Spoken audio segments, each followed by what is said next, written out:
Good afternoon, everyone. This is Daniel Marins on Take Action News. We'd like to give a big shout out to all our listeners in Chicago, in Columbus, in Grand Rapids, Michigan, and in Oklahoma. We've got a great hour coming up right now. We're going to be joined by Charlie Mitchell, the editor-in-chief of Take Action News. One of the biggest news items in this week's State of the Union address was that President Obama proposed raising the minimum wage to $9. It's currently $7.25. But not only that, he proposed indexing it to inflation thereafter. Now, this might seem like a common sense proposal, but it is extremely controversial, and there are some questions as to whether it will get through Congress at all.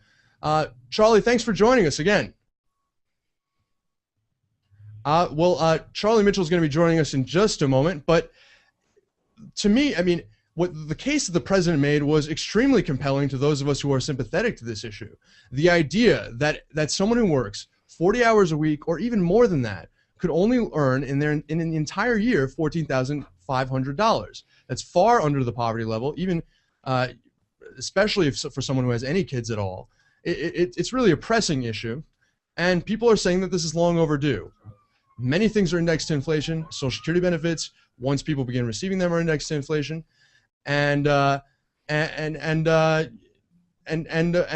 brackets are indexed to inflation. The idea that the basic wage that we insist that employers provide for people at the very margins is not even indexed to inflation is sort of, to many of us, is sort of shocking. Joining us now is Charlie Mitchell. He's the editor-in-chief of Take Action News. Charlie, how you doing? I'm doing great, Daniel. It's great to be here. So, Charlie, this, to me, the proposed increase in the minimum wage and then indexing it to inflation thereafter, while is completely uncontroversial in my mind in terms of policy, was by far perhaps the most audacious proposal that the president made in the State of the Union address. Does it have a snowball's chance in hell in Congress? Well, this will mobilize the business community against it, obviously. The business community fights every proposed increase in the minimum wage every single time, regardless of how many years elapse between the times that you raise it. And as you pointed out, it becomes less and less meaningful as time goes on because it isn't indexed to the increases in inflation. I think that this will run into tremendous opposition. There is a chance that the minimum wage itself could be raised to $9, as Obama suggested, as he proposed. I think the indexing is a much harder hill to climb, and I think that even a minimum wage increase probably has to happen in the context of something else, of a broader economic deal. On its own, the House Republicans would be pretty well united against it, and it would just be very difficult to get through the House. I think it would sail through the Senate, but the House would block it. And just to give some folks perspective out there, if the minimum wage in 1968, it was more than $10 in today's dollars. So we're talking about the minimum wage literally having gone down significantly in real dollars, despite our GDP being perhaps 5, 6, 7 times what it was at that time. Charlie Mitchell, do you see any sort of, would they bring it to a vote on the House floor, if only to use it as a political weapon against the Democrats? Will this get a vote?